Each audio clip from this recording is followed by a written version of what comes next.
Bom dia a todos e todas. Friozinho em Curitiba, com uma chuvinha, né? Então, parabéns a todas e todas por estarem aqui, né? Para mais um dia, mais uma... A nossa jornada, na verdade, é dupla jornada, né? De avaliação psicológica. Nós vamos iniciar as atividades de hoje com uma palestra sobre questões éticas em avaliação psicológica. E quem vai ministrá-la é a psicóloga Ângela Sansão Zeve, psicóloga especialista em educação especial, com experiência em psicologia educacional, psicologia clínica, avaliação psicológica e orientação profissional. Foi nossa orientadora fiscal aqui no Conselho, do ano de 2010 a 2014, e hoje ela trabalha no Tribunal de Justiça em Pinhais. Eu vou passar a palavra para a Ângela, e na sequência a gente vai passar para a Denise apresentar a próxima vez. Tá? Bom dia! Tá todo mundo super animado com essa chuva? Então, pessoal, como a Célia disse, eu sou a Ângela e é um prazer estar aqui. Primeiro é um prazer ser convidada, né? Porque a gente se alegra, é uma maneira também de reconhecer o trabalho. E depois chegar aqui de novo, faz alguns meses que eu saí daqui. E estava falando aqui para as colegas, né? Que eu sinto muita falta das pessoas. E é sempre bom, sempre que eu posso, eu venho até aqui, converso um pouquinho, dou um cheirinho, né? Me intero das coisas. Tem meus colegas também que trabalhavam comigo na orientação. E eu estou muito feliz de estar aqui. Hoje pensei, né, no que eu poderia trazer para vocês. E tentei fazer de uma forma mais leve possível. Porque nem sempre a gente tem uma perspectiva muito simpática quando a gente pensa em questões éticas, né? Então, como eu sempre digo, eu dou aula lá na Sapiens, tá? A Ana aqui, que não me deixa mentir.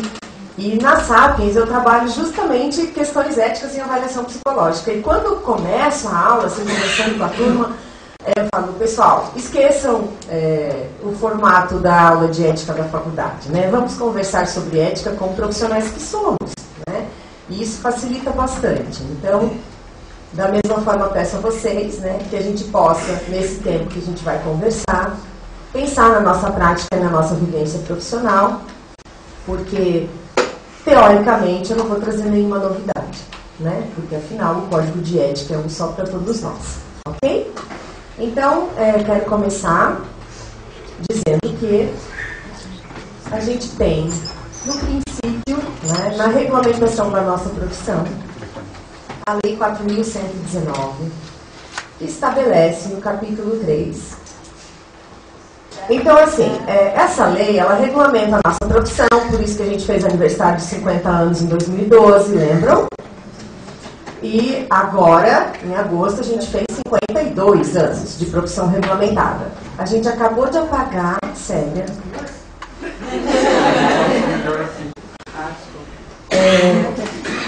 Essa lei é a lei que coloca a possibilidade de que o profissional, então, o psicólogo no Brasil, atuasse como tal, tivesse sua profissão regulamentada e estabelece, no capítulo 3, dos direitos conferidos aos diplomados.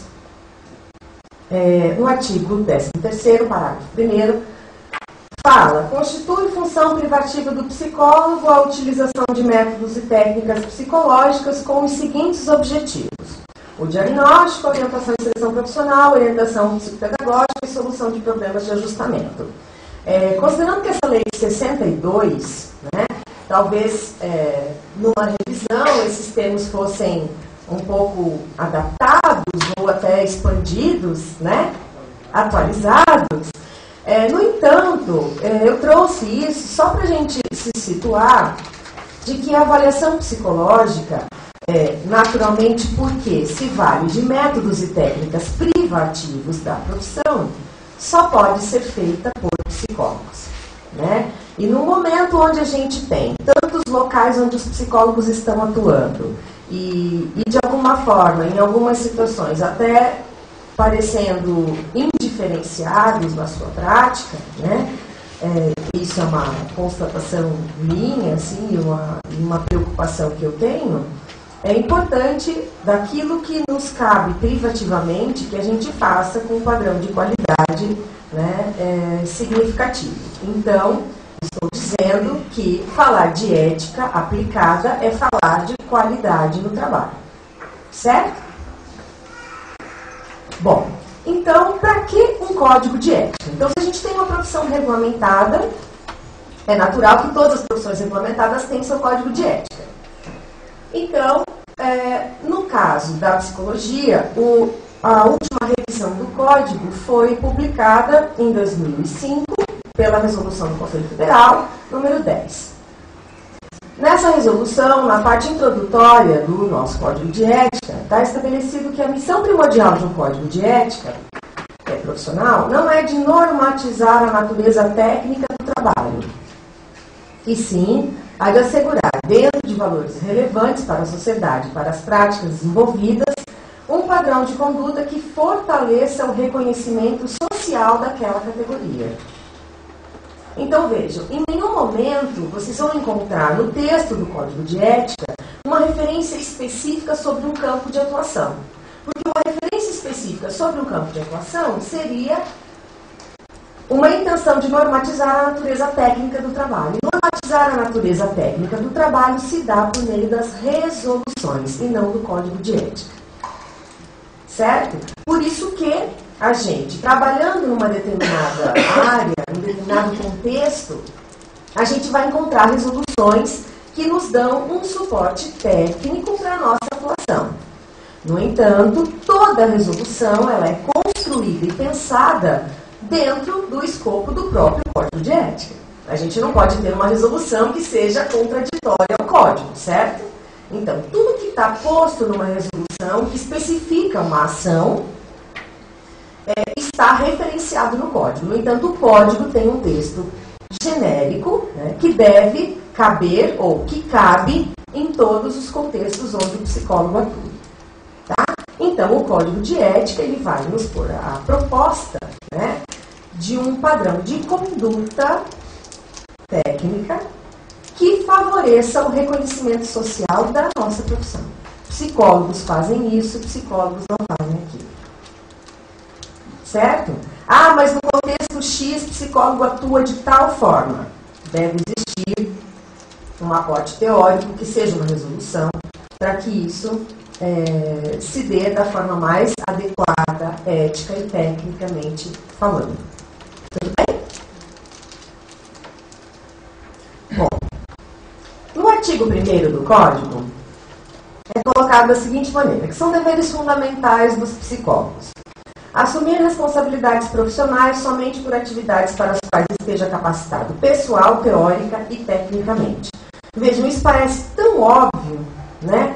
No entanto, na prática, às vezes a gente é desafiado a atuar, né? Pensando agora especialmente na avaliação psicológica, né, pessoal? Que a gente tem um foco aqui todo na avaliação.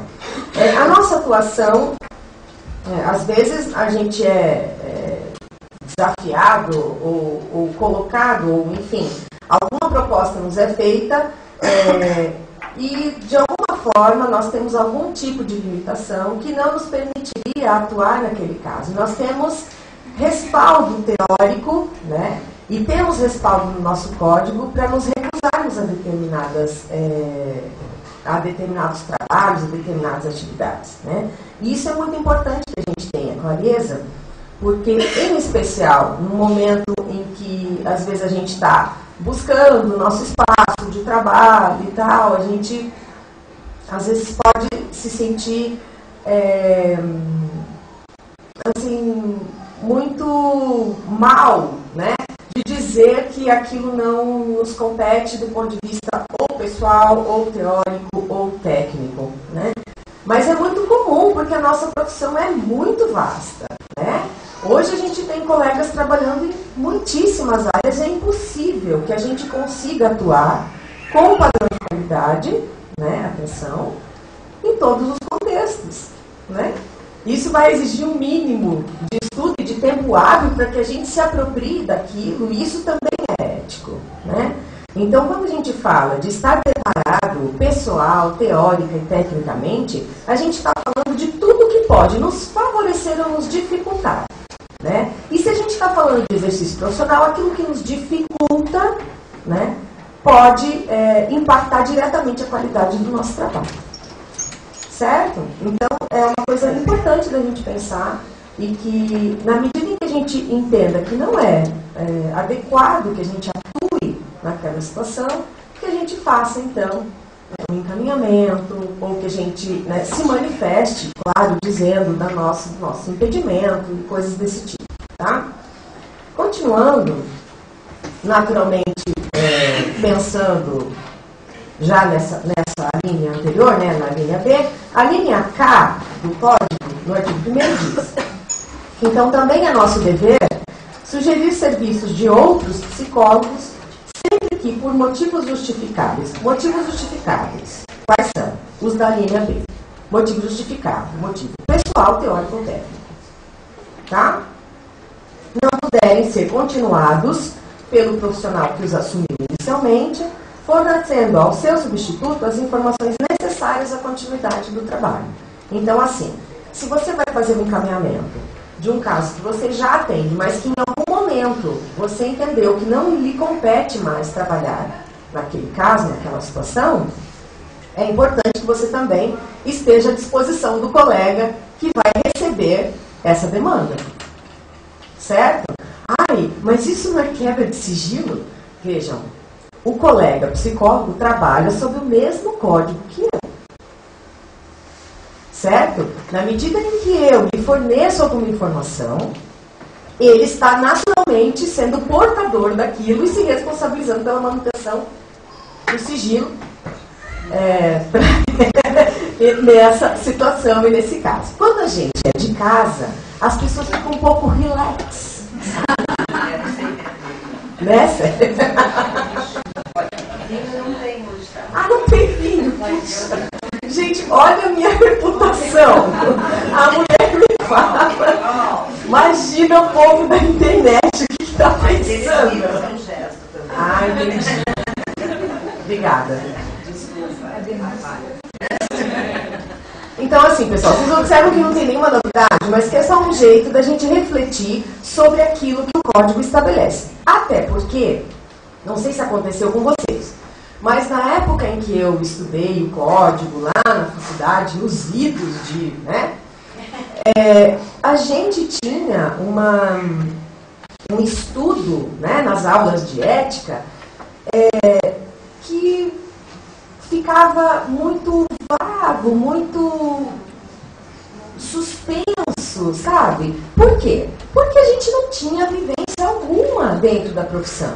Então a gente ficava, né, às vezes até refém daquilo que a gente estava estudando, porque a gente não sabia como que a gente ia se virar com aquilo. Por isso que é muito diferente quando a gente fala sobre o nosso código de ética, sobre a nossa atuação como psicólogos, depois que a gente já tem uma estrada, ou a gente já tem uma experiência, porque a gente consegue fazer um link entre aquilo que está dito e aquilo que está sendo feito. E isso é muito importante porque a gente vai naturalmente se apropriando do texto do código, né, como alguma coisa que faz parte, sim, do nosso dia a dia. E a gente, às vezes, até pelo agravante de ter sido orientadora fiscal, em algumas situações a gente sai repetindo as alíneas do código, né? Porque aquilo fica tão próximo da gente, né? Aquilo fica tão integrante de tudo que a gente está fazendo enquanto profissional, e isso, né, com certeza dá bastante segurança para as pessoas que nos procurem, com quem a gente esteja trabalhando, né? E então é importante, né, a gente pensar da nossa capacidade e aonde é que está o nosso limite pessoal, teórico ou técnico para fazer a sugestão ou um encaminhamento de algumas situações que nos cheguem ou que já estejam conosco e num determinado ponto nós entendemos que não nos compete mais. Certo? É mais ético encaminhar do que ficar dando voltas, né, e não atuando na questão primordial que é trazida, tá? Bom, daí tem algumas coisas bem importantes. Olha lá a mãozinha linha super importante para a gente fazer sempre que realizamos o nosso trabalho. Essas alíneas continuam no artigo 1º como deveres fundamentais. Fornecer a quem de direito, na prestação de serviços psicológicos, informações concernentes ao trabalho a ser realizado e ao seu objetivo profissional. Sabe qual é a maior dificuldade em relação a essa linha? Alguém tem alguma dúvida, alguma ideia? Quem é de direito? Fornecer a quem de direito? A gente precisa ter clareza de onde veio essa demanda e a quem nós estamos respondendo. Para depois poder fornecer esclarecimentos. Esclarecimentos, é a minha colega da orientação e fiscalização, não consegui. Informações concernentes ao trabalho a ser realizado e ao seu objetivo. Então, assim, a gente precisa, sim, saber quem é, né, a pessoa de direito, né, ou a instituição de direito que está nos demandando, para a gente saber que tipo de informação também nós podemos fornecer para essa, então, pessoa, ou instituição, ou serviço. Tá? Informar a quem de direito os resultados decorrentes da prestação de serviços psicológicos, transmitindo somente o que for necessário para a tomada de decisões que afetem o usuário ou beneficiário. É super importante isso, a gente pensar em avaliação psicológica, quantas coisas a gente consegue levantar numa avaliação psicológica que não dizem respeito ao objetivo do trabalho. Não é mesmo? É muito comum que a gente tenha, ou melhor, eu diria que é até incomum, que a gente não tenha acesso a outras informações para além daquilo que é o nosso objetivo enquanto estamos fazendo uma avaliação psicológica. E é muito importante que a gente consiga manter o foco, né? E trabalhar na medida do nosso limite em função daquilo que nos foi demandado. Né? É uma avaliação psicológica no contexto do trânsito, né, Junéia? É uma avaliação psicológica no contexto clínico. Então, assim, muitas coisas vão surgir que não vão estar diretamente relacionadas ao objetivo do trabalho e a gente precisa ter clareza disso também para não fazer um balaio dentro do nosso trabalho e trazer informações com as quais a gente também não vai conseguir lidar. Né? Então é importante a gente conseguir manter o foco, porque se a gente não consegue manter o foco, muito menos a pessoa que nos procurou vai conseguir. Orientar a quem de direito sobre os encaminhamentos apropriados a partir da prestação de serviços psicológicos e fornecer, sempre que solicitado, os documentos pertinentes ao bom termo do trabalho. Então, assim, orientação, produção de documentos, a gente já vai mais adiante. Acho que ontem vocês também conversaram um pouco sobre isso. Conversaram, Adriana? Conversaram, né? Ontem eu só consegui assistir um pouquinho no finalzinho da tarde pela internet, mas acho que algumas coisas vocês já conversaram. Também é nosso dever zelar para que a comercialização, aquisição, doação, empréstimo, guarda e forma de divulgação do material privativo do psicólogo sejam feitas conforme os princípios deste código. Então, assim, é muito comum, né, a gente observar, por exemplo, os testes psicológicos divulgados na internet. Né? Algum psicólogo deu acesso. Né? Algum psicólogo deixou que isso vazasse, porque, meu Deus, né?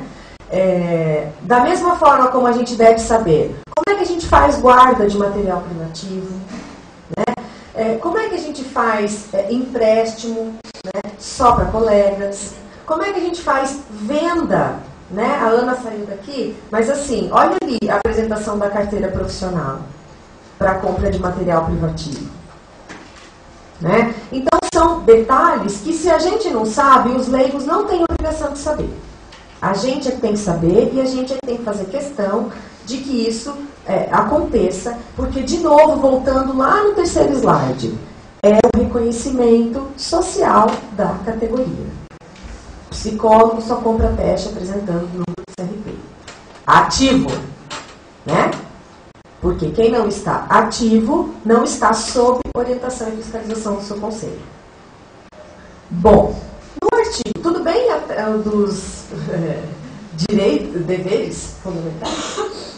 No artigo 2º, o Código estabelece aquilo que nos é vedado, né? Então, os impeditivos para o psicólogo no exercício profissional. Vejam que interessante, em especial neste momento de campanha eleitoral, né? Não sei se vocês já viram uma pessoa aí, né? Então, é vedado induzir a convicções políticas, filosóficas, morais, ideológicas, religiosas, de orientação sexual ou a qualquer tipo de preconceito quando do exercício de suas funções profissionais. Gente, uma vez, vou contar uma história rapidinha. O Ministério do Trabalho teve uma denúncia de uma pessoa que foi participar de um processo seletivo e se sentiu completamente discriminada em função do teste psicológico que foi aplicado, que media o fator heterossexualidade. Sabem o IFP? Não, ok, caiu, né, Ana? Mas na época estava vigente, estava sendo usado. Pois é. Então vejam, às vezes a escolha do instrumento nos deixa reféns em relação a esse quesito aqui. Então, muita atenção, né? É claro que todo mundo que trabalha com avaliação psicológica leu todo o teste antes de aplicar. O manual, a folha de aplicação, né? Fez todo um estudo do material para depois elencar quais seriam os instrumentos mais adequados para aquela situação, né? Então, considerando que todo mundo faz isso, a gente não precisa cair nessa falácia, né, de algum tipo de constrangimento em função do instrumento que selecionamos naquela situação. Outra questão é que, muito embora estejamos trabalhando com questões de fórum íntimo, né, e muitas vezes as pessoas vão nos trazer situações em que elas têm dúvidas ou dificuldades ou não estão encontrando, né, uma maneira de lidar com aquilo, o nosso trabalho ele tem que ser sempre pensado do ponto de vista técnico e não pessoal, né? E isso é muito difícil na prática, porque na teoria fica muito mais fácil, né? É muito comum que as pessoas nos perguntem: vocês têm filhos? Mas você tem, mas você sabe como que é? Mas você já se separou? Enfim, né? Coisas desse tipo que às vezes a gente, até numa boa intenção, né, acaba se colocando numa situação difícil, eticamente e tecnicamente também, né, porque a pessoa nos demanda coisas ou porque nós achamos que devemos, né, ir além do que devemos. Né? E quando nós achamos que temos que ir além, a gente acaba querendo dar conselho. Né? E conselho não é não é atividade privativa de psicólogo.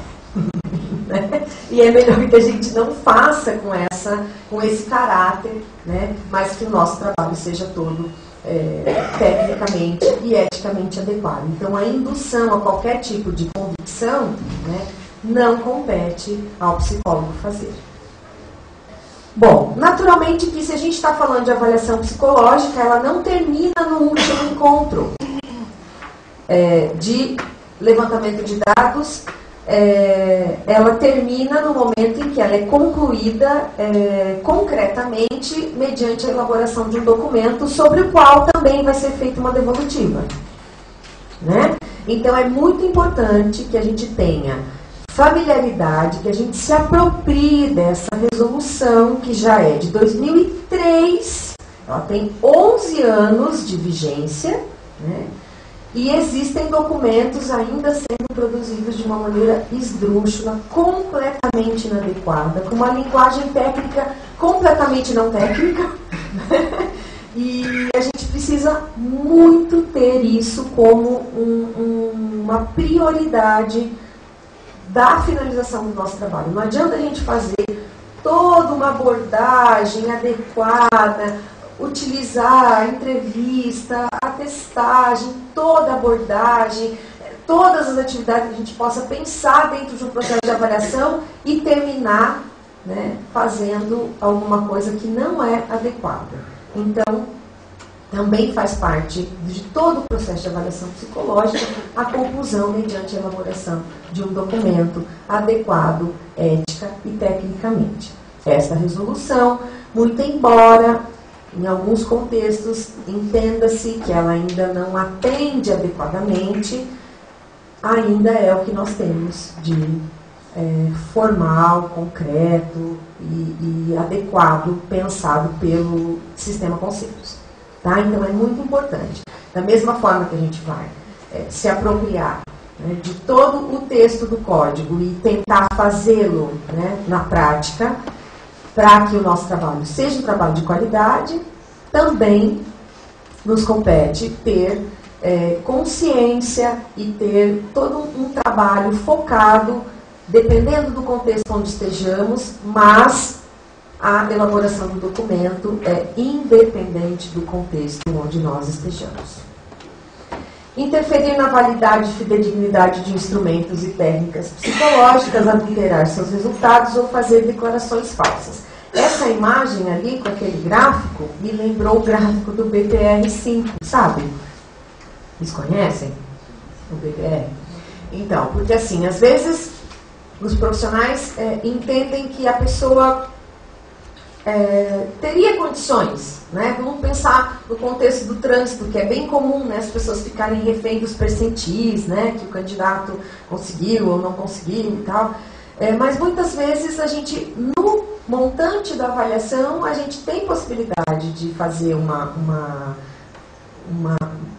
argumentação técnica de que aquilo não é determinante do apto ou do não apto, né? Aquele resultado específico, né? Então é muito melhor a gente fazer uma argumentação técnica do que adulterar resultado. Adulterar resultado é antiético, né? É alguma coisa que vai invalidar o seu trabalho se isso for evidenciado. Então é muito importante que aquilo que a gente vai declarar no documento tem que ser referenciado, né? Então a gente não pode dizer simplesmente eu acho, né? Tudo que a gente levanta em avaliação psicológica tem que ser dado científico. O que a gente usa na avaliação psicológica para coleta de dados?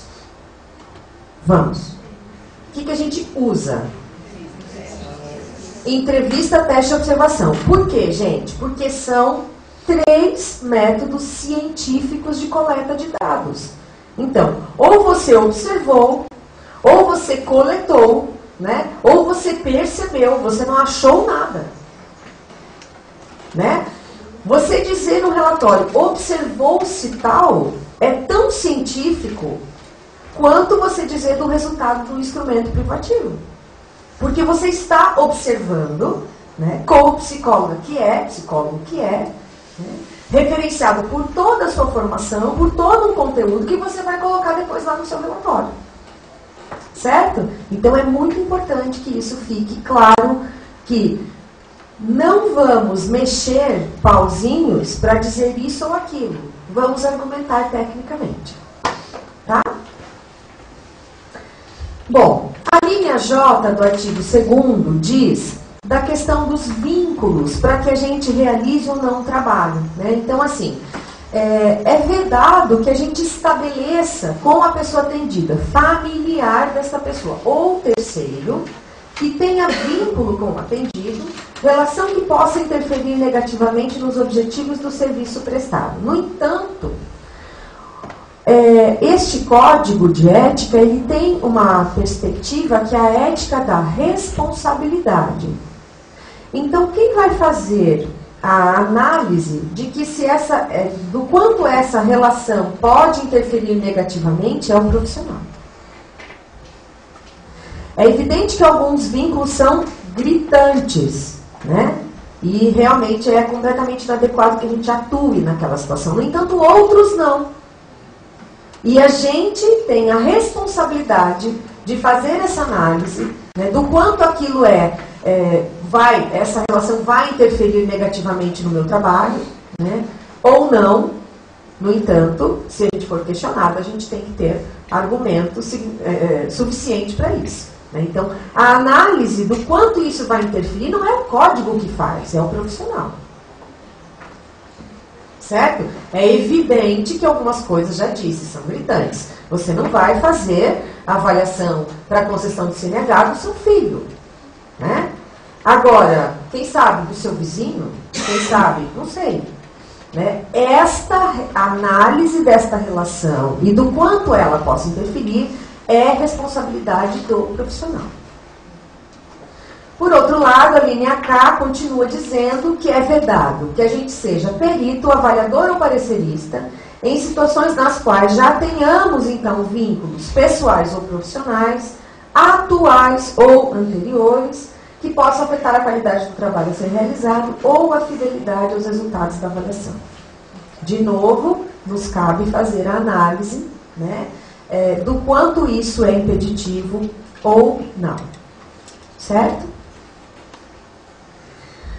A linha Q fala de uma questão bastante polêmica, em especial nesse momento, né, de boom de mídias sociais, sobre realizar diagnósticos, divulgar procedimentos ou apresentar resultados de serviços psicológicos em meios de comunicação, de forma a expor pessoas, grupos ou organizações.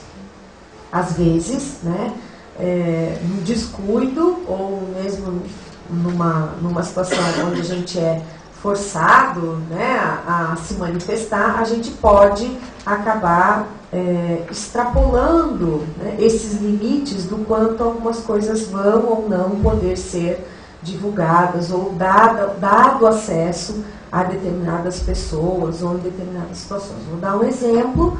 Na área de RH, a gente tem situações em que as pessoas os profissionais, melhor dizendo, são solicitados a encaminhar cópia de teste para a empresa que contratou o serviço de seleção. Alguém já ouviu falar disso? Os profissionais são solicitados de que encaminhem o laudo completo da avaliação do candidato para a chefia. Não foi isso que a empresa contratou. A empresa contratou um serviço de seleção. Ela quer saber qual candidato está apto ou não para aquela vaga. É essa a resposta que ela vai receber. No entanto, o candidato que se submete à avaliação por desejar aquela vaga tem todo o direito de receber o laudo da sua avaliação e uma devolutiva. Não é a empresa que contratou o serviço. Então, volta lá no comecinho, fornecer a quem de direito informações, né, concernentes ao trabalho. No entanto, aquelas que digam respeito ao objeto da solicitação, né, que é o objetivo daquele trabalho. É evidente que é importante a gente pensar, no processo de seleção, muitas pessoas estão passando pela primeira vez por uma avaliação psicológica. Acaba sendo até uma oportunidade para aquela pessoa. Então é muito natural, né, que ela tenha curiosidade, que ela tenha interesse de saber o que foi levantado mediante o seu procedimento, mediante a sua atuação, né? Então, é muito importante que a gente deixe claro que o laudo completo da avaliação só diz respeito ao candidato. A resposta à pergunta sobre a aptidão para a vaga diz respeito à empresa. Ok? Outra questão bem polêmica em relação ao nosso trabalho, não só de avaliação psicológica, né? Mas o artigo 4º estabelece que, ao fixar a remuneração pelo seu trabalho, o psicólogo levará em conta a justa retribuição aos serviços prestados e as condições do usuário ou beneficiário. É muito importante que a gente tenha, né, sensibilidade para perceber isso e adequação também, né, de algumas questões em relação às possibilidades da pessoa que nos procura, para que a gente não deixe a pessoa refém, né? Refém do próprio psicólogo. Olha que loucura. Ah, pois é, mas no conselho existem pessoas que sofreram um processo ético justamente por essa questão. Né? Então, assim, é importante a gente perceber que a remuneração, é evidente que ela faz parte do nosso trabalho, muito embora ninguém tenha nos ensinado como fazer isso, né? Como é que a gente faz esse contrato, como é que a gente conversa, como é que a gente sabe se a condição da pessoa é essa ou aquela, né? Então isso a gente aprende fazendo. Inclusive o conselho aqui tem uma sugestão de contrato que as pessoas podem usar no seu trabalho, contrato por escrito, né?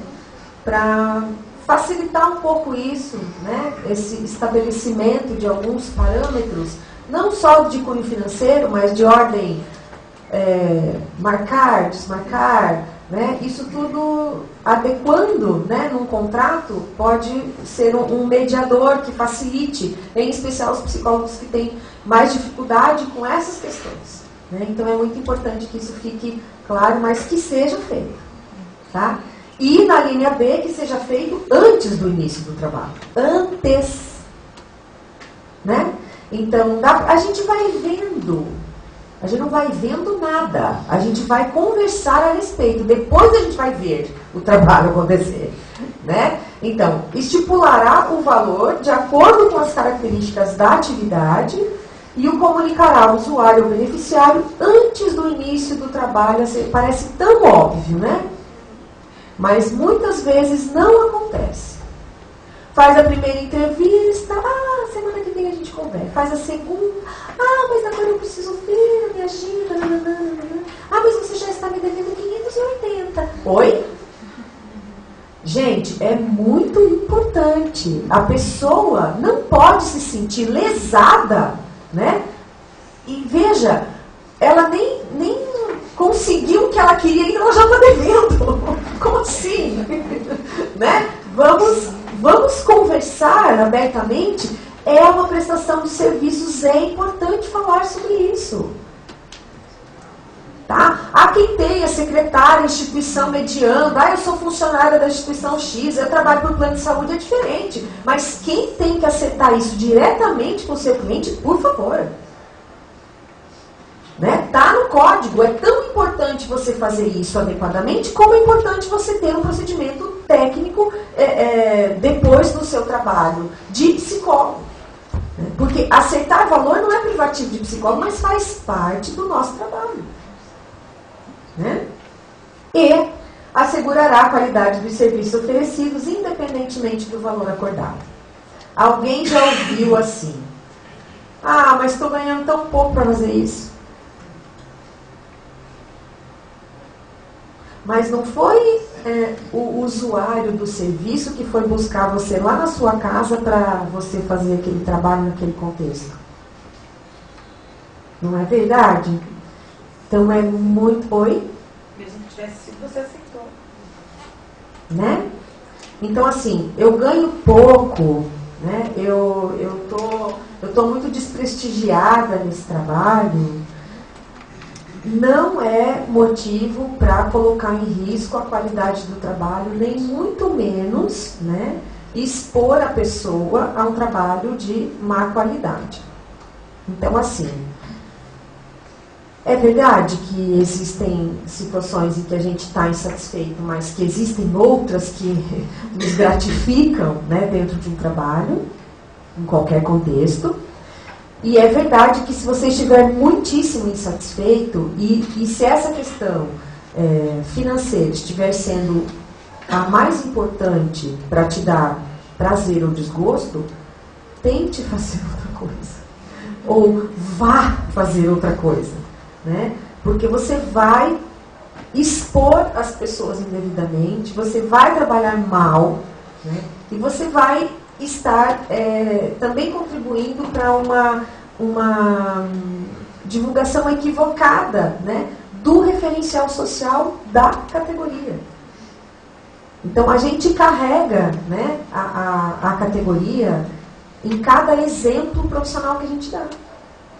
É muito importante isso. É muito importante a gente saber, né, que a gente, quando a gente está falando de exercício profissional, a gente não está falando só por nós mesmos, né? A gente tem toda uma categoria, a gente tem uma história profissional, a gente tem a história da própria profissão embutida naquilo, a gente está usando aquela profissão. para ter acesso a determinadas coisas.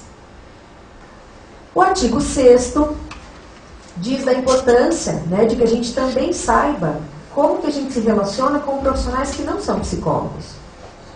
Encaminhará a profissionais ou entidades habilitados e qualificados demandas que extrapolem seu campo de atuação. Aqui não estou falando da linha B do artigo 1º, de capacidade pessoal, teórica e técnica. Aqui estou falando de algo que extrapole a psicologia. Certo? Então, assim, entendo que nesta situação seria importante uma avaliação fonoaudiológica. Ah, mas eu tenho especialização, mestrado, não sei no quê. Mas a sua profissão é psicólogo. Né? Então, você não vai dar diagnóstico fonoaudiológico. Né? Muito embora exista uma resolução que nos permita até incluir o CID num atestado psicológico, é evidente que a gente só pode utilizar CID, né, de quadros psicológicos, né, pessoal? Ah, mas a pessoa tem fibromialgia. Vou lá no CID. Bota lá, atestado psicológico. O fulano Nelson, né, tarará, tarará, fibromialgia, CID tal. Com que competência mesmo? Não, é que o médico mandou para mim. O médico já fez o papel dele. Né? Então, muito importante, incluir CID em diagnóstico, desde que seja psicológico. Básico. Né? E quando extrapolar a nossa área, ou é muito comum, a gente vai continuar o trabalho psicológico, mas entendemos que a pessoa precisa de um aporte de outra área. Olha, né, acho importante você procurar por isso, por aquilo, observei isso e isso, né? Acho que está assim, assado, frito, cozido. É importante. Encaminha, mostra, se puder, dá um profissional de referência que você conheça para a pessoa procurar. Né? Isso não quer dizer que a pessoa vá procurar, mas você fez a sua parte porque você está dizendo que não é da sua competência atuar naquela área e que quanto àquilo você não vai poder fazer nada. Então a pessoa também já está consciente disso. Certo? E compartilhará somente informações relevantes para qualificar o serviço prestado, resguardando o caráter confidencial das comunicações, assinalando a responsabilidade de quem as receber de preservar o sigilo. Então, se você elabora um documento, você dá na mão da pessoa, você não tem mais controle sobre o que vai ser feito daquela informação. Né? Então, se você puder, coloque isso como observação no seu documento, né? Que você não se responsabiliza pelo uso daquelas informações a partir do momento que você está divulgando-as, né, no concreto ali, dando um papel para a pessoa, ou enfim. Né? É importante que a gente também se resguarde em relação a isso. Tá? Até, isso é uma coisa que eu comecei a perceber. Hoje, né, como a Célia já falou para vocês, eu estou trabalhando no setor jurídico, né? Estou trabalhando dentro de um fórum e mesmo a gente trabalhando dentro dos processos e dentro do fórum, muitas pessoas têm acesso aos documentos que são juntados aos processos, né? E essa semana tive uma situação com um advogado.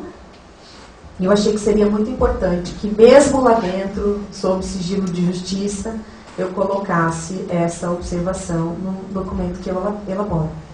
Né? Então, é um cuidado bem importante, porque saiu da nossa mão, a gente não tem mais controle. Né? O artigo 9º é um artigo de um dos pontos mais polêmicos do nosso código, que na verdade o mais polêmico é o 10º. Por quê? Porque todo mundo sabe o que é preservar sigilo? Eu vou sair correndo daqui. Todo mundo sabe o que é preservar sigilo? Alguém tem dúvida sobre quebra de sigilo? Sim.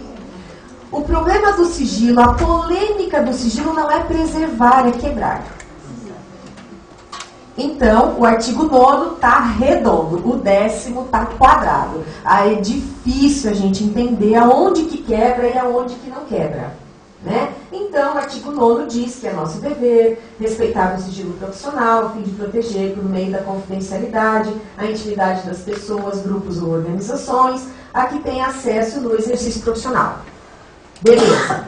O 10º, nas situações em que se configure conflito entre as exigências decorrentes do artigo 9º e as afirmações dos princípios fundamentais deste Código, parte inicial do nosso Código de Ética, tem 7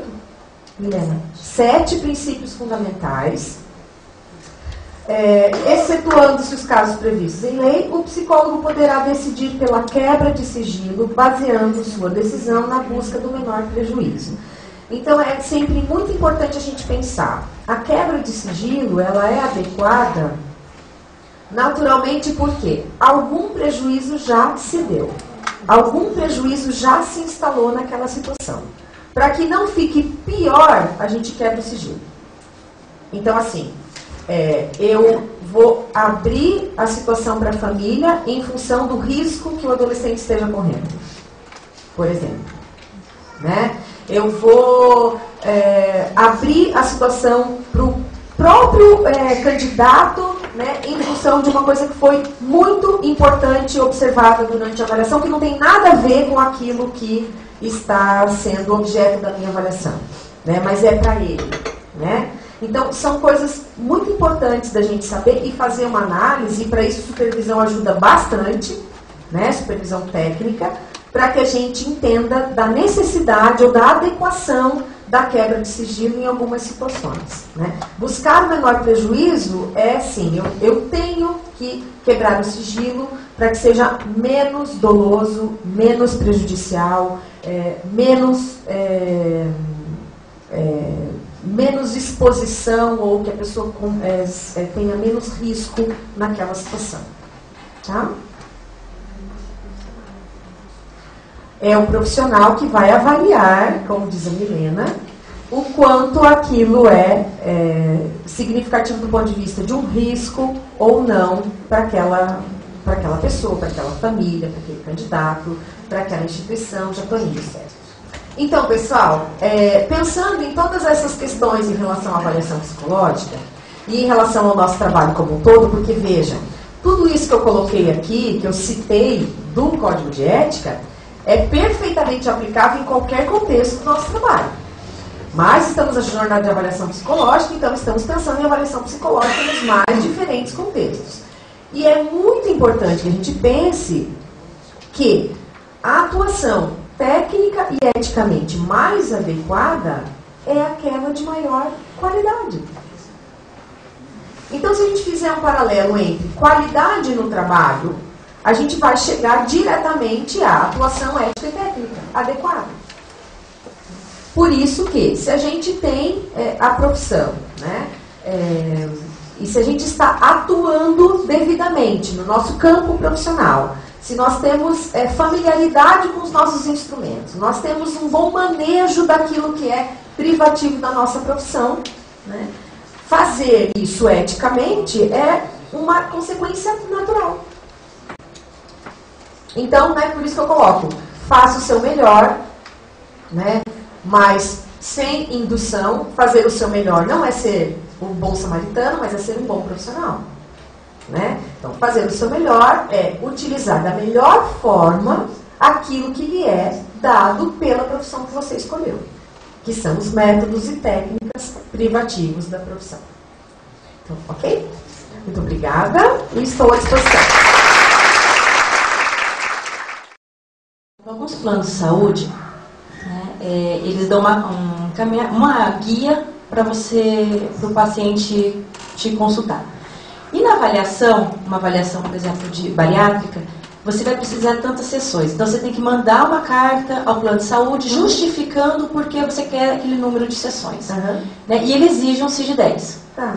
Né? Nesse caso, eu poderia, por exemplo, eu estou pedindo 3 sessões que ele vai passar por uma avaliação psicológica, o CID-10 dele é a obesidade mórbida. Sim. Por exemplo, apesar de não ser da minha área, eu posso utilizar. Sim. Como que é seu nome? Juliana. Juliana, o que eu falei a respeito do CID é que existe uma resolução 15 de 96, que estabelece que é facultado ao psicólogo a inclusão do CID no atestado psicológico. Então, no atestado psicológico só cabe CID de diagnóstico psicológico. Nesse caso, pelo contexto, e na verdade nem é um documento específico da psicologia, né? Nem é um documento contemplado na resolução, é natural, né, que pelo trâmite do próprio plano você se utilize disso como argumento para justificar o seu trabalho. Daí não é inadequado, não tem nenhuma inadequação ética, né? O que eu quis ressaltar é que no atestado psicológico só cabe CID que esteja diretamente relacionado à prática do psicólogo, tá? Tem uma pergunta aqui. Carla de Foz do Iguaçu. Oi, Carla. Vamos lá. Bom dia. Sobre a questão que a psicóloga Ângela falou sobre mostrar os testes da pessoa para ela, a fim de explicar sobre os resultados. Isso não induziria a pessoa para testes futuros? Trabalho com contexto de recrutamento e seleção, tenho receio em passar, por exemplo, informações sobre as omissões, erros, e isso induzir a pessoa em testes futuros. Carla, é um risco que eu acho que a gente corre, sim, né? Da pessoa ter um pouquinho mais de familiaridade, de entender um pouquinho mais aquela folha de respostas, por exemplo. No entanto, a avaliação é tão maior, né? E tem tantos outros dados que você vai coletar que se a pessoa estiver induzida ou de alguma forma treinada para responder aquele teste, em outra situação, em outra forma de abordagem, você vai perceber, né, se aquilo é realmente o perfil dela ou se aquilo foi de alguma forma treinado. Da mesma forma que a gente observa o pessoal que trabalha no trânsito, que já sabem de cara que a pessoa está treinada para responder aquele teste, e depois no restante da avaliação fica tudo muito claro. Né? Então, daí acho que é manejo técnico mesmo, né? Se você recebe um candidato treinado, ou induzido, ou que já tenha conhecimento do instrumento. Ok? Oi, Ângela. Na verdade, a minha pergunta é praticamente essa que ela fez também, que é a continuidade da Cristina, que falou a respeito de mostrar o teste para o candidato. Porque, para fins de reabilitação cognitiva, onde a gente tem que reaplicar os testes, por exemplo, né? Não sei se existe um item que fala isso, mas acredito que a partir de 6 meses já pode reaplicar. Por exemplo, não em casos do AC, né, em que dificilmente a pessoa vai decorar, vai ter fins de aprendizado, mas em matrizes lógicas, por exemplo, o TTS5, o RAV, em que se descobre a lógica ou o item que está faltando, porque normalmente o paciente ele não quer saber aquilo que ele respondeu, mas o que é correto, o que é que tem que responder. O que tem que responder. Então, nesse caso, você tem esse argumento para não mostrar. Para não mostrar. Entende? Então, assim, como é seu nome? Priscila. Priscila. É importante que essa escolha, né, em relação a dar acesso ao teste na hora da devolutiva é do profissional, não é do candidato, não é da pessoa, né, é do profissional. Você que vai lançar mão ou não do instrumento privativo para, olha, Priscila, aqui, o que eu estou querendo dizer é que aqui, ó, entendeu? Então, assim, se você tem esse contexto e essa preocupação, né, que é legítima, entendo que esse é um argumento suficiente para você não mostrar, né? Porque, na verdade, eu entendi a pergunta da Cristina como o profissional se valendo disso e não o candidato solicitando acesso. É que não acontece em casos de criança, adolescente, mais adulto, normalmente quer o resultado, né? Quer saber, mas qual é a quer ver a folha, certa, né? Não, mas daí entendo que você tem um argumento suficiente para não mostrar, né? Porque isso também faz parte do seu trabalho, do momento em que a pessoa vai fazer o retorno e tal, então você não pode, porque isso atrapalharia futuramente. Né? Daí tem todo o argumento, né? Obrigada. Sou eu. Que bom que esse assunto voltou. A hora que a folha chegou na tua mão, ele estava me incomodando, eu ia propor que ele fosse retomado. Então, só vou fazer um complemento, que eu acho que você teve uma fala bem legal agora, que é assim. usar o teste para ilustrar algo que você está explicando para a pessoa que você está atendendo é uma coisa, explicar a lógica do teste é outra. Isso. Então, assim, vou compartilhar algumas situações que eu já vivenciei. Uma coisa é você pegar um palográfico e falar para a pessoa, olha, você fez risquinhos deitados para a direita e isso significa tal coisa, por isso está no seu laudo. Aí você está ensinando e concordo, induzindo a pessoa quando for realizar outros testes e ela vai sair falando para todo mundo, pessoal, não façam para a direita, não façam para a esquerda, não é? Então acho que usar o teste, e aí você falou muito bem, em primeiro lugar é uma escolha minha, e segundo, ele é para ilustrar algo, não é para explicar a lógica, e isso é muito importante, né? E eu acho que a gente precisava ter retomado isso, porque algumas pessoas podem ouvir essa fala descontextualizada e sair por aí ensinando sem perceber que está ensinando, mascarado por estou dando uma devolutiva, né? Então essa questão de explicar a lógica e a interpretação, que é algo totalmente privativo nosso, né? Daí quando a Ângela diz, olha, eu posso ilustrar, mas eu não vou, né? Quando eu for dar a resposta ou a lógica eu posso não usar, então eu não vou contar como eu interpretei, a avaliação é muito mais do que isso, né? Então acho que esse é o cuidado, se eu for fazer uso, não falar sobre a interpretação e a lógica, mas de fato apenas ilustrar, essa é uma boa palavra, né? Só complementando, e também nunca fornecer o resultado. Por exemplo, na área de reabilitação, que muitas vezes a gente faz um teste de inteligência, por exemplo, às vezes eles querem saber o resultado. Isso realmente a gente não pode fornecer. Se ele não sabe a resposta de uma pergunta, você tem que explicar para ele que você não pode dar aquela resposta, porque daí sim ele vai ter a resposta e com certeza numa próxima, a não ser que ele tenha um problema grave de memória, ele vai saber a resposta.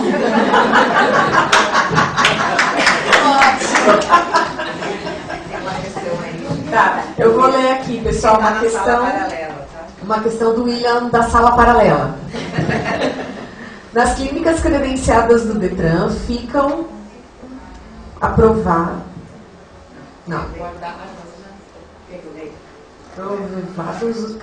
Como fica a responsabilidade pelos testes se o psicólogo responsável sai da clínica? Arquivados os testes. Então, William, a mesma situação da Bianca. Olha aqui, quando o psicólogo não está, né, é importante que tenha um controle da guarda do material. Quando não vai mais existir psicólogo, a clínica vai fechar, porque a clínica credenciada ela só funciona com psicólogo e médico, né? Então, mas o arquivamento deve ser, sim, de acesso privativo, de acesso exclusivo, né, dos profissionais. E é muito importante que os profissionais da clínica, né, se organizem com isso, né, porque às vezes tem mais de um em horários diferentes, então é importante que tenha um padrão de arquivamento, né, de guarda, para que fique mais adequado e para que os outros profissionais não precisem, né, ter acesso e ficar mexendo, manipulando esse material, né? Tem coisas que são de uso comum dos profissionais da clínica que não precisam estar no arquivo de material de acesso exclusivo, mas o trabalho específico da avaliação psicológica sim tem que ficar arquivado separadamente com acesso exclusivo aos profissionais.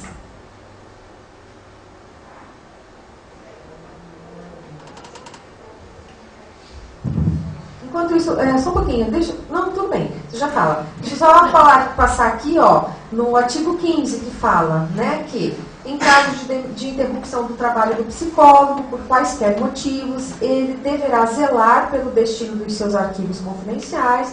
Parágrafo 1º. Em caso de demissão ou exoneração, o psicólogo deverá repassar todo o material ao psicólogo que vier a substituí-lo ou lacrá-lo para posterior utilização pelo psicólogo substituto. Pode falar. Bom dia, meu nome é Aline. Gostaria de ouvir a sua fala a respeito dessa questão parecida do Detran, de levar uma pessoa para acompanhar, para receber esse resultado, né, em questão a concursos também. Mas não de um familiar, mas de um profissional de psicologia. Então, Aline, até ontem acho que vocês falaram sobre isso, né? Sobre isso. Teve uma fala sobre isso. Na verdade, eu acho que parte do mesmo princípio, né? Até nem sei como é que está funcionando, Adriane. Hã? Tem uma previsão legal para o acompanhante, né? de outro profissional, que daí é um assistente técnico, né? Daí não é uma pessoa qualquer, né? É uma pessoa que vai assistir tecnicamente o procedimento. Então é previsto e é adequado, muito embora também os profissionais que dão a devolutiva, né, possam se sentir de alguma forma intimidados, mas é previsto. Então, assim, se você entende que este contexto não seria adequado para que você atue, então isso é um impedimento de sua parte, pessoal, teórico ou técnico, então não atue nessa área, né, porque isso está previsto, está regulamentado, né, que a pessoa vá com assistente técnico, assim como tem assistente técnico no campo jurídico, né, então é previsto e acontece. Tá?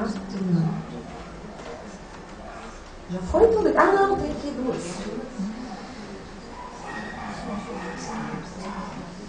Você já está de óculos, né?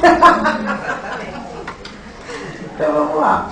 Tem uma situação relacionada à avaliação psicológica no âmbito do trânsito. É a Tatiana de Curitiba. Como proceder caso o candidato a CNH grave sem autorização ao atendimento? Existe no código algo que nos proteja nesse sentido? Não, gravar o atendimento. A pessoa grava, né, o atendimento. Ou a devolutivo, enfim, não sei.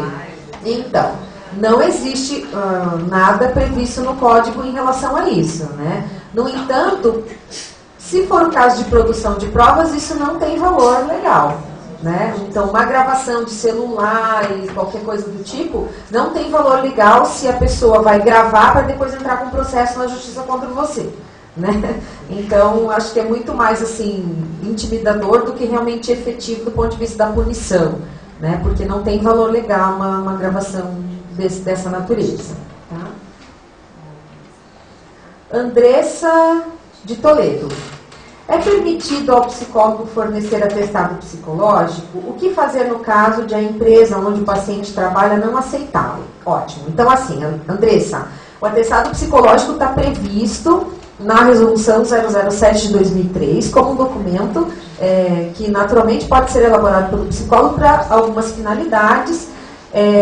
No entanto, não existe legislação ainda no Brasil que entenda o atestado psicológico como um documento que possa abonar a falta. Ele pode justificar, mas não pode abonar a falta da pessoa ao trabalho. Então, você pode até sugerir no atestado um afastamento, mas a não ser que a empresa, né, do seu cliente tenha uma política de RH diferenciada, que aceite o seu atestado para essa finalidade, a pessoa precisa de um atestado médico ou odontológico. Quero aproveitar e sugerir, já que estamos em campanha eleitoral, a gente precisa mudança numa lei que é de 1947 ou 49, que fala de atestado médico para fins de afastamento do trabalho. Então, que a pessoa passa por perícia, se for mais de 15 dias de afastamento, sim. Então, aproveitando o processo eleitoral, vamos atrás dos nossos candidatos, preferencialmente os eleitos, né? Pós-eleição aí, propor algo no sentido de alterar, apenas alterar atestado médico para atestado de saúde, faz toda a diferença.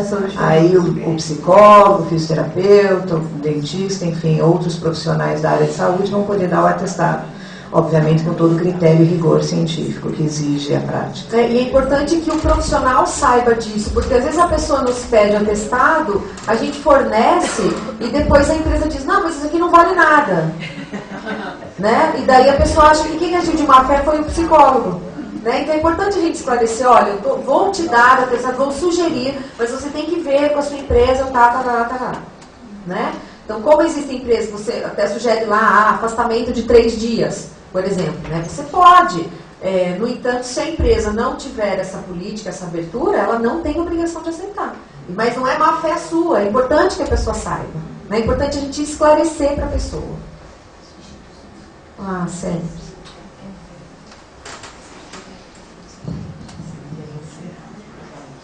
A Célia quer encerrar por causa da hora. Uma dúvida que surgiu agora em relação a essa questão de legislação. Mas aí não entra no conflito de a nossa profissão ser considerada da área de humanas e não de saúde? Existe uma resolução do Conselho Nacional de Saúde que estabelece o psicólogo como profissional de saúde. né? Então, se existe, né, como profissional de saúde, se você está diretamente atuando naquela área e você fornecer um atestado de saúde, é legítimo. Tá? Aí, viu que rápido? 10h30. Parabéns. Viu? Com 30 aplausos segundos. duplos. Obrigada.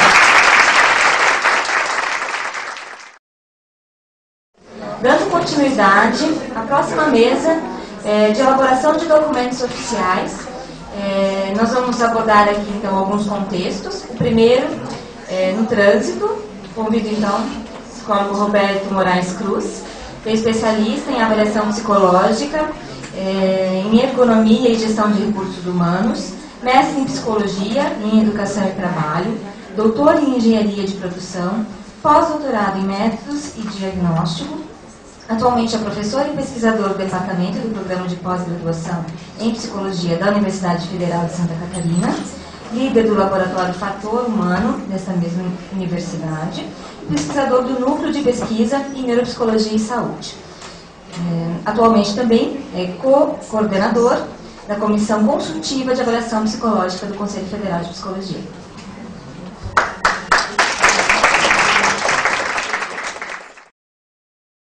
Bom dia, vou tentar me restringir aos meus 20, 25 minutos, é isso?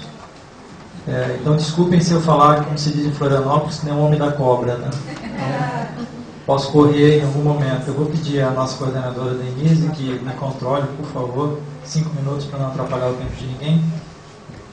Bom, inicialmente queria cumprimentar a todos, agradecer o convite feito pela diretoria do Conselho e pela Comissão de Avaliação. Acho extremamente importante que se faça eventos dessa natureza, é uma forma de qualificar todos nós, né? A gente aprende ouvindo os outros, eu anotei bastante coisa, né? Desde ontem. Acho que não adianta a gente vir para o seminário só para falar, a gente tem que aprender, os colegas também se expressam. E tem bastante coisa boa de ontem para hoje, que vai continuar tendo. Tá? Então, eu acho que a gente precisa ter um pouco dessa modéstia profissional de saber que a gente está sempre aprendendo. De outra maneira, eu queria dizer que eu não sou um perito examinador do trânsito, mas o tema do trânsito, até porque eu trabalho muito com perícia em saúde, né? Especialmente saúde de trabalho. Mas como o tema do trânsito é um tema que está muito associado tanto à perícia quanto ao trabalho do psicólogo, eu acabei, alguns e bastante anos atrás, já convivendo com esse tema. Mas a primeira vez que eu tive contato com esse tema foi quando houve, em 1998, o veto ao exame psicológico no trânsito, né? 98, no governo Fernando Henrique Cardoso. Foi a primeira vez que eu vi psicólogo em Brasília agitando bandeirinha contra alguma coisa, né? E desde então, né, assim, com a resolução 080 de 98, eu fui acompanhando toda a trajetória e participei, na época, no Conselho Federal, convidado pelo Conselho Federal, em 1998, a integrar a Comissão Nacional Interinstitucional de Avaliação Psicológica. Foi o germe, né, do SATEPS. O SATEPS veio nos anos 2000, né, 2001, mas a primeira comissão nacional foi em 1998, olha o tempo. E foi essa comissão que elaborou o primeiro manual sobre avaliação psicológica no trânsito. Na verdade, quem fez esse manual foi o Walker e eu.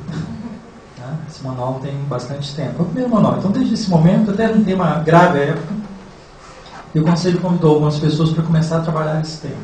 Tá? Então, esse tema veio se aperfeiçoando com as várias resoluções emitidas. O primeiro curso de perito examinador, as tais 120 horas, para quem não lembra das 080, eu fiz em Santa Catarina, foi o primeiro curso. E na época a gente queria fazer uma coisa legal, de qualidade. Aí o professor José Luiz Crivellati de Abreu, aposentado hoje, nós chegamos elaboramos um curso, tinha aproximadamente 45 psicólogos desse primeiro curso em Santa Catarina, só para vocês terem ideia. E para fazer uma coisa de qualidade, né, chegamos no kit, aí a Elisa da Sapiens, chegamos a promover durante o curso, o participante do curso recebia um kit. E nesse kit, pasmo, existia a mesa do PMK.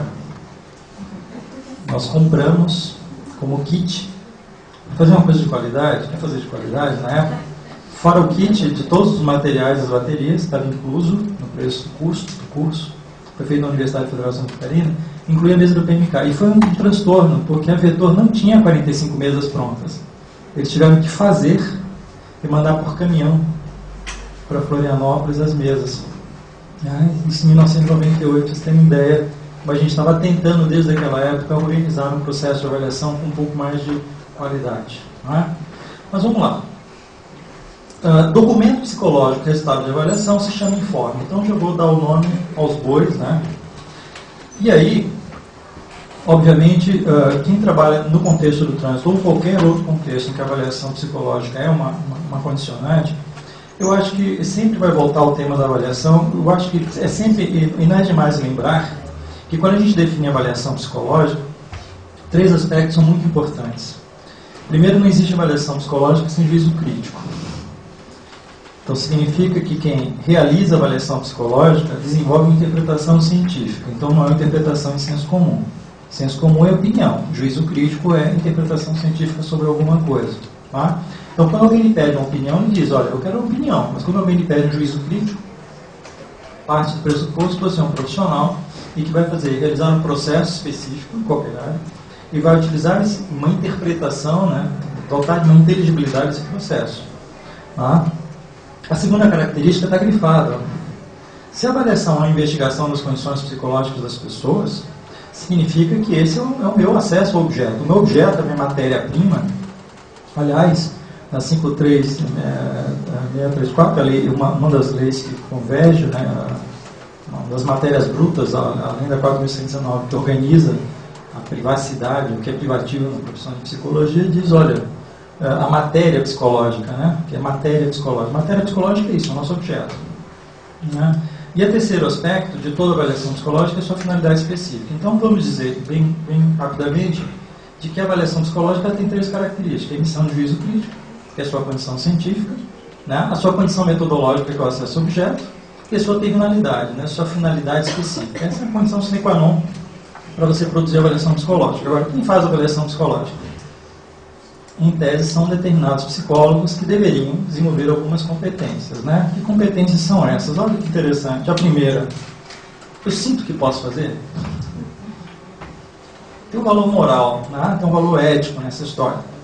Né? Uma grande dificuldade de quem trabalha na formação, eu sou professor de psicologia também, então o que eu percebo na avaliação psicológica? O que a gente percebe na formação geral dos psicólogos. Eu acho que a avaliação psicológica hoje, pela sua capacidade de penetração em todas as áreas da psicologia, ele virou quase uma clínica geral em psicologia. Hoje, você se especializar na avaliação psicológica seria o equivalente em medicina ser o clínico geral. Porque vários conceitos básicos, métodos, formas de acesso, interpretação, juízo, documentação, estão nessa base. Eu diria hoje que um psicólogo que não realiza processo de avaliação psicológica, ele quase que se ressente psicologicamente atuar como psicólogo na sociedade. Eu diria isso. Então, acho que passa por essas competências básicas, e você bem rápido agora. Sinto que posso fazer, sei que quero fazer, porque essa é uma questão importante, né? Tenho motivação, tenho interesse para fazer o que eu me proponho a fazer, que é do campo da avaliação. Agora vem o terceiro mais importante da história. Será que eu tenho conhecimentos para fazer aquilo que eu sinto e tenho vontade de fazer? Falta o quê? Habilidade, né? Sei fazer? E por último, sei como fazer? Então, se a gente fizesse essas perguntas para nós mesmos, em qualquer área da psicologia, eu diria que a gente responderia ao que a gente chama das nossas competências básicas, em qualquer área da psicologia. Mas eu diria que em avaliação psicológica, em geral, a gente fica preso muito ao recurso e ao meio, mas ele é uma das competências básicas que organiza o saber em avaliação psicológica. Uma confusão técnica que a gente discutiu até ontem, passando, é uma confusão que nós fazemos durante a formação do psicólogo e na prática, que é a distinção entre processo e procedimento.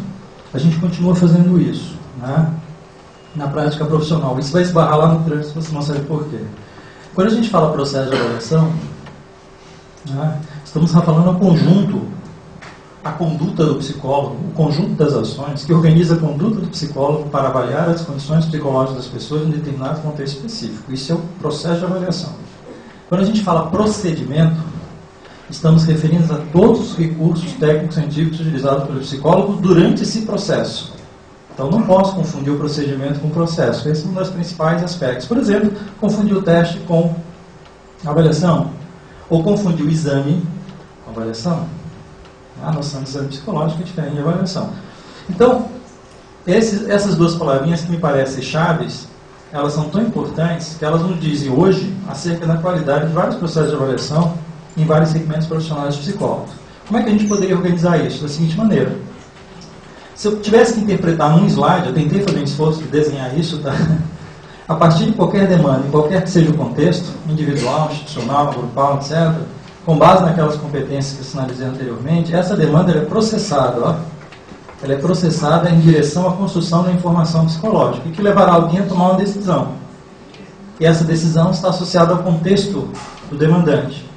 Este processo, que contém todos esses aspectos, existem procedimentos, que é a utilização de recursos de observação, que são procedimentos de observação, que ontem nós discutimos isso nas mesas das professoras, né, da Mari e da Vera, nós discutimos isso ontem, né, que são os recursos técnicos, instrumentais, tanto para observar, para inquirir, como para mensurar. Por exemplo, a entrevista é uma técnica de inquirição, não é um instrumento, é uma técnica de inquirição. Então, ela faz parte de um procedimento de avaliação. Dito desta forma, então, portanto, todo o processo de avaliação conduz a uma construção da informação psicológica, por isso que o nome do documento se chama informe, porque o informe é a informação psicológica. Não é? E o mais importante, toda informação psicológica deriva de uma tomada de decisão. Não é? Seja no contexto do trânsito ou em qualquer outro contexto, alguém vai decidir alguma coisa com base na avaliação que foi realizada. Ok? Especialmente no contexto jurídico, né? Que vai ser pela mesa da tarde. Dito desta forma, o que caracteriza a avaliação psicológica no trânsito? Vamos ver algumas coisas básicas? Primeiro, olha o objetivo, né? Dentro do escopo geral do processo de avaliação, o que é hoje a avaliação psicológica? Agora eu vou restringir, ó, do desempenho do candidato a condutor, que é o que está restrito hoje à avaliação psicológica no trânsito. Nós poderíamos fazer vários outros processos de avaliação psicológica no trânsito, certo, gente? De autópsia psicológica, avaliação de acidentados, investigação de nexo, uma série de coisas. Né? Mas a gente está restrito, né, no exame, e eu vou grifar, ó, do desempenho, e não é do condutor, nós não avaliamos o condutor, tá? Nós avaliamos o desempenho do condutor.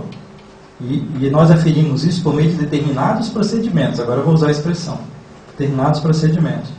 Então essa é a definição do que se faz hoje no trânsito. E olha que interessante, também grifei, ó. Se nós avaliamos capacidades e habilidades, os construtos psicológicos que nós iremos aferir, verificar, estão associados a essas duas peculiaridades. Essas duas palavrinhas aparecem nos marcos legais da atividade do profissional do trânsito. Né? E segundo, gente, olha que interessante. Se eu faço avaliação para predizer essas capacidades e habilidades, visando, ó, prever um possível comportamento, eu estou indicando cientificamente que a minha avaliação tem uma capacidade, uma conduta ligada ao prognóstico. E aí vem um problema principal da área do trânsito, que é a dificuldade de estabelecer uma relação entre a avaliação dos construtos psicológicos e a sua capacidade preditiva do ato de dirigir.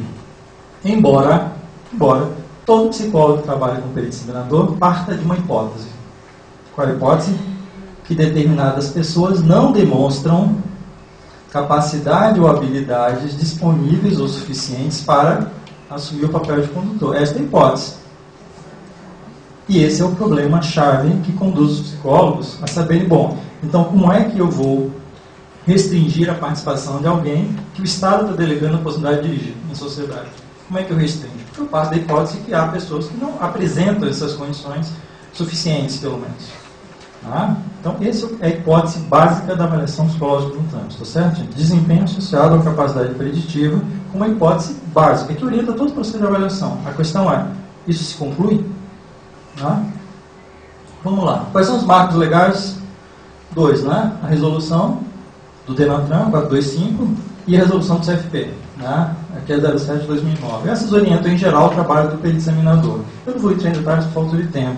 Mas o que é mais importante nessas duas orientações legais é o que vai aparecer agora. Primeiro, na 07 de 2009, do Conselho Federal, que tenta, de certa maneira, tem um manual em anexo, né, que tenta orientar, se apresenta um conceito de avaliação psicológica para fins de normatizar o trabalho do psicólogo no trânsito. E olha que interessante. Dentro do conceito de avaliação proposto no manual, eu grifei, ó, os resultados das avaliações devem considerar e analisar os condicionantes históricos sociais e os efeitos do psiquismo. Será que a gente consegue avaliar todo esse espectro do trânsito? Mas é o que está normatizado para ser feito. Então, nós temos um problema aqui. A gente faz ou não faz, estamos em implicação ética em função disso. Porque se é para fazer isso, a gente não faz, temos implicação ética. Se os determinantes profissionais me impedem de fazer isso, temos um problema profissional para resolver, né? Vamos lá. Qual é o modelo? Né? Qual é o modelo de avaliação? Eu vou restringir, os psicólogos que são especialistas aí podem ajudar a pensar isso, mas hoje, basicamente, qual é o modelo? Eu estou falando em termos nacionais, tá, gente? Porque tem muita variação regional. Capital para o interior, Setupano, tem muita variação, mas eu vou me ater ao modelo geral. Primeiro, olha como vamos pensar em termos de slides, é claro, né? Obviamente vou reduzir algumas coisas aqui. O perito examinador hoje, o que é engraçado chamar de perito, né?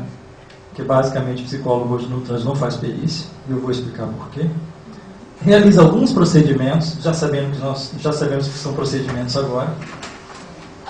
Comunica os resultados desses procedimentos ao usuário, tá certo? Isso é o que basicamente o psicólogo faz. Mas vamos lá. Isto aqui é o que está na resolução 425 de 2012 do DENATRAN, que é a quantidade de construtos. Se você vai cansar, vocês vão cansar de ler. A quantidade de construtos que o psicólogo é obrigado, por marco legal, a realizar. Olha que engraçado isso, né? É engraçado, mas é sério. Olha a quantidade de construtos, gente, olha. Qual é a nossa expectativa, então, do condutor hoje no trânsito? É um super-homem, né? Vai desde a atenção seletiva até a ausência de traços psicopatológicos. Olha, é grave, né? É grande. É bastante coisa para o perito examinador. Então, perceba. Isso aqui está aventado com possibilidade real, legal, obrigatória de se examinar. Então, eu não vou nem ler, porque a gente cansaria aqui, né? São muitos construtos, muitos, dezenas. Com isso, percebam, com base nesses construtos que referem capacidades e habilidades, quantos procedimentos deveriam ser realizáveis? Perceberam agora onde eu quero chegar? Vamos lá. Na prática, está escrito na resolução, que o psicólogo vai, no seu processo de trabalho, realizar os seguintes procedimentos, né? Entrevistas diretas e individuais, inclusive existe uma sugestão, né? Teste psicológico, poderão estar de acordo lá com essa tese, dinâmica de grupo. Por que dinâmica de grupo, né? Alguém coloca isso na resolução. Algum psicólogo do trânsito faz dinâmica de grupo? Não. Por que isso está aqui, né? E escuta intervenções verbais. É um pouco esquisito, mas é o que está na resolução. Mas vamos lá, vamos caminhar? Esse mesmo psicólogo examinador, olhando aqueles construtos hoje, basicamente, eu falo em termos gerais, agora em termos nacionais, ele faz basicamente o quê? Ele corrige os que estão aqui na casa, né? E utiliza alguns procedimentos para verificar a atenção, raciocínio, que inclui aí, né, memória, e personalidade, que hoje basicamente é o palográfico. Não é isso? Basicamente me corrija. Gente, é isso aqui, como procedimento, para examinar todos aqueles construtos. Então, estamos falando de uma certa impossibilidade profissional, tá certo? A distância, o gap é muito grande, tá certo? Mas vamos lá, olhando de novo, aí o usuário não gostou, né? Não ficou satisfeito com o resultado do trabalho do psicólogo, né? Ele tem o inapto, né? Ele pode recorrer. E aí tem a possibilidade da junta psicológica, que aqui em muitos lugares do país não é uma junta, é outro colega, né? Em outros lugares a junta é só na capital, né? Porque o RENASH possibilita que o candidato ele faça 1, 2, 3, até 5 avaliações, mesmo dando inapto, ele pode fazer 5. Então, onde é que está a tal da junta? A junta do quê, né? Mas são os problemas práticos do modelo. Nessa junta, que faz o que de novo? Uma nova avaliação, ou na verdade novos procedimentos de avaliação para comunicar resultados, que retornam para o usuário. Em tese, gente, este papel aqui é o papel do perito. Porque em tese, aquele que vai confirmar ou não confirmar a avaliação anteriormente realizada, está fazendo contraposição. Então, este papel de perícia, em tese, na verdade, deveria se resumir ao papel da junta é recursão. Não é? E não necessariamente é o trabalho do psicólogo singular, que a gente chama, que é aquele que faz a avaliação com as características. Então está aqui previsto, ó, a revisão da avaliação poderá ocorrer com base na instalação de uma junta, né? Está previsto, então serão especialistas em psicologia, disseminadores, isso está previsto. Nacionalmente a gente já sabe que necessariamente isso não ocorre como a lei prevê. Características então do modelo, vamos lá. Primeiro, demanda obrigatória, lembra? Demanda coercitiva. Você não pode dizer que não quer fazer. Se a demanda é coercitiva, você deve imaginar então qual é a minha disposição. E aí vem aquela discussão que a gente começou ontem, né? Será que vale a pena manter, né? O exame, o caráter obrigatório sim, mas necessariamente eliminatório? Isso tem uma razão teórica também por trás dessa discussão. Hoje o modelo de avaliação psicológica no trânsito ele é restrito ao exame de determinadas condições psicológicas. Eu vou usar propositadamente a noção de exame, porque estou falando de procedimento, do condutor por meio de procedimento de testagens específicos. Estágio único. Entrou, saiu, fez, foi embora, não é? Estágio único. Isso é difícil pensar a avaliação psicológica em estágio único. Em geral, avaliações psicológicas com finalidade de avaliar capacidade e habilidades, elas estão chamadas de estágios sequenciados. Isso é um modelo restritivo, tá certo? Restrição do tempo de avaliação. Eu acredito que os psicólogos não estão satisfeitos com o tempo que eles têm para avaliar, né, o conjunto dos seus usuários. Restrição do atendimento individual. Muitos psicólogos sequer podem pensar a possibilidade de utilizar a técnica da entrevista. Outros fazem até a devolutiva, tá? Mas isso não é modelo genérico. Isso vai um pouco ao sabor das circunstâncias nacionais. Restrição ao atendimento individual, que inclui basicamente muito trabalho coletivo, né? E comunicação de resultados baseada quase exclusivamente nos scores do desempenho dos testes. Aliás, por isso que chamava antigamente de testes de desempenho, né? Porque é para isso que ele serve, para avaliar habilidades.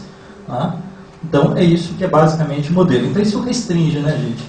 Isso dá uma margem de manobra do psicólogo muito limitada. Isso, obviamente, restringe o trabalho de avaliação psicológica. O que, obviamente, a gente pode, de plano, já verificar que o psicólogo, neste caso, pela margem de manobra restrita do trabalho dele, ele consegue fazer o quê? Um conjunto de exames psicológicos para alguns construtos, organiza o resultado desses desempenhos, emite, né?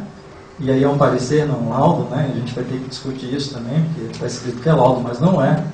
Emite isso em torno de uma terminalidade. Só para complicar, eu peguei aqueles construtos todos, né, e tentei selecionar aquilo que poderia ser o exame de determinadas condições psicológicas hoje do desempenho do candidato ao condutor. Ficaria mais ou menos assim, ó.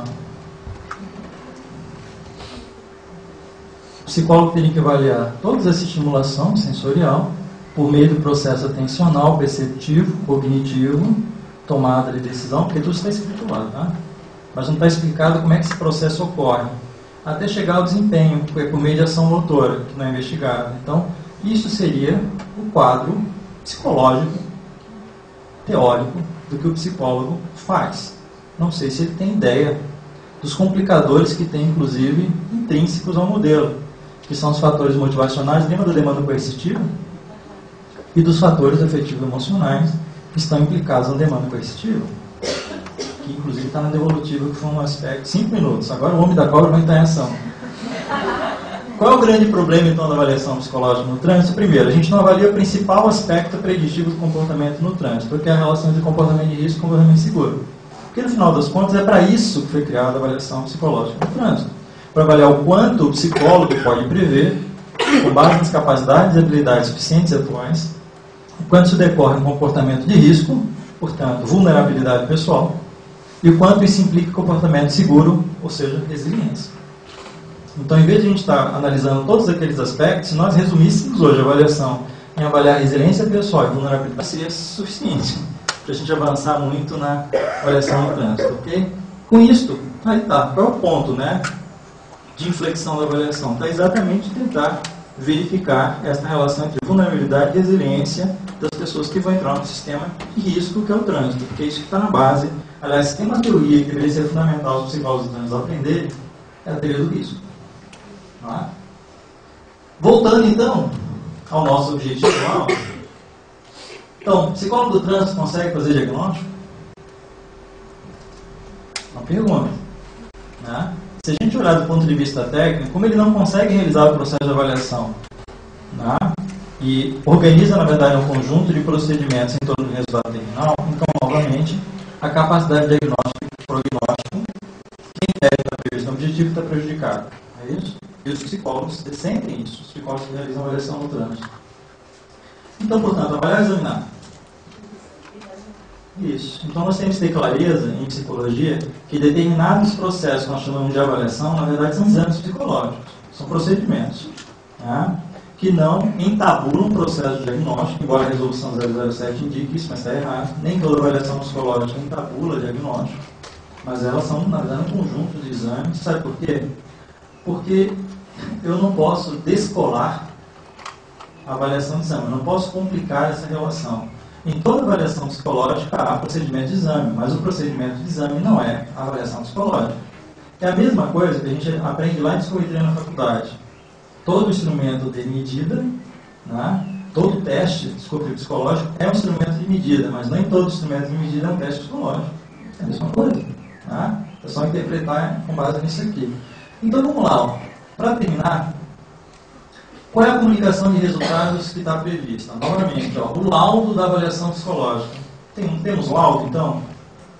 O laudo deve ser resultado de avaliação psicológica com fim de diagnóstico. Se eu não tenho condição de realizar diagnóstico, eu não poderia ter laudo. Perceberam? Tem problemas técnicos aí agora? E esse laudo deveria o quê? A conclusão do laudo é a parte mais importante. Olha, concluir sobre algo sem margem de dúvida, de forma que tenhamos absoluta certeza. Isso nem na medicina e na física, viu, gente? Absoluta certeza nem na medicina e na física, tá? Mas, vamos lá, eu quero avançar porque eu tenho que terminar. Para concluir, qual é a comunicação que o psicólogo no trânsito realiza? As três grandes condições: está apto, inapto, temporário ou inapto, né, em definitivo, até uma nova temporalidade. Mas essas são as três terminalidades. A questão é: isso é conclusão ou isso é terminalidade? O conceito de aptidão em psicologia, ela tem que ter cuidado, porque aptidão não significa 1 ou 0. Aptidão contínua. Isso é muito comum na área judicial. Tá? Por exemplo, eu fiz recentemente uma perícia para verificar a possibilidade de tutela definitiva de uma determinada pessoa com presunção de deficiência mental e intelectual. Muito bem, o juiz pergunta assim: tem tutela ou não tem tutela? Esses eram tipo do direito, mas não é da psicologia. Porque pensa bem, tutela absoluta, tutela relativa, tutela parcial, a pessoa sabe o valor do dinheiro, tá? A pessoa sabe pegar um ônibus para ir para casa, a pessoa pode trabalhar. Isso não significa tutela absoluta. O 0,1 em psicologia, mesmo o conceito de aptidão, ele não se configura como um código binário. Por isso o conceito de aptidão é pensado muito em psicologia de uma forma equivocada. A aptidão não é 0 ou 1. A aptidão é o que eu tenho de suficiente hoje, necessário, indispensável, né, para realizar determinada coisa, e o que eu não tenho. É um contínuo. A gente tem que ter que pensar a forma de avaliação, que tem a ver também com os concursos públicos. Né? E, para terminar, pessoal, então vamos lá. Qual é a função de um laudo? Ó, na esfera extrajudicial, que na judicial eu vou falar um pouquinho mais na tarde, mas na extrajudicial, que é o caso do trânsito, embora legalmente se diga que é laudo, se é laudo, ele tem que, sem negar o registro previdenciário, ele é o poder que o Estado confere, o Estado transfere a alguém alguma coisa que ele não tem direito, senão por meio do Estado ter avaliado. Por isso que a gente faz avaliação para habilitação, né? Essa esfera extrajudicial faz com que o documento que é produzido aqui tenha algumas características. Vamos ver? Vamos lá. Ó. Vamos verificar se é assim que a gente faz no trânsito. Ó. Um laudo ele tem qual característica? É descritivo demonstrativo, então, para demonstrar precisa de evidências empíricas e uma relação conceitual. Onde é que está a relação conceitual? Na informação que o psicólogo produz lá no final do trânsito, né? Qual é a informação teórica que tem ali? Se não tem, não é laudo. O laudo é sempre uma relação entre evidência empírica e uma relação conceitual. É o que a gente chama de nexo, mais adiante. É conclusivo, ainda que na forma de hipótese. O fato de você gerar laudo não significa que você conclua. Né? As pessoas falam taxativamente o diagnóstico. Conclusão é conclusão, ainda que na forma de hipótese. Né? Atenda procedimento administrativo. Isso sim, ó, o DETRAN, o que o psicólogo faz é atender um procedimento administrativo legal. Tem que seguir as regrinhas. É feito por psicólogo na forma singular, sim. E quando, eventualmente, através de uma junta, né? Quando tem a forma recursal. Todo laudo, gente, tem a presunção de verificar nexo de causalidade. Um desempenho presente associado a algo que aconteceu no passado ou, presumivelmente, algo que pode acontecer no futuro, que é preditivo. Isto é típico dos laudos. Se eu não faço isso, não estou fazendo um laudo. Não é? Gera diagnóstico. Todo laudo gera. Não existe laudo sem diagnóstico. Então, se eu faço laudo sem diagnóstico, não é laudo. Tem um termo técnico aí. E subsidia uma decisão administrativa, que é o que faz, em matéria de investigação de capacidade ou habilidade, possível de benefício, passível de benefício ser concedido, que é o que o DETRAN... Então, perceba, algumas coisas sim, outras não. Por quê? Porque está em uma zona cinzenta entre o que é conceito, e o que é feito, o que é previsão legal. Então, temos vários lacunas. Que esse é o grande desafio do psicólogo. Eu percebo o psicólogo na área do trânsito sempre tentando se equilibrar entre os marcos teóricos, entre o marco legal e a possibilidade de realizá-lo conforme aquela manobra instrucional específica que ele recebe da atuar. É isso. Então, o laudo psicológico no trânsito, conceitualmente, temos um problema aí, tá? É isso. Obrigado.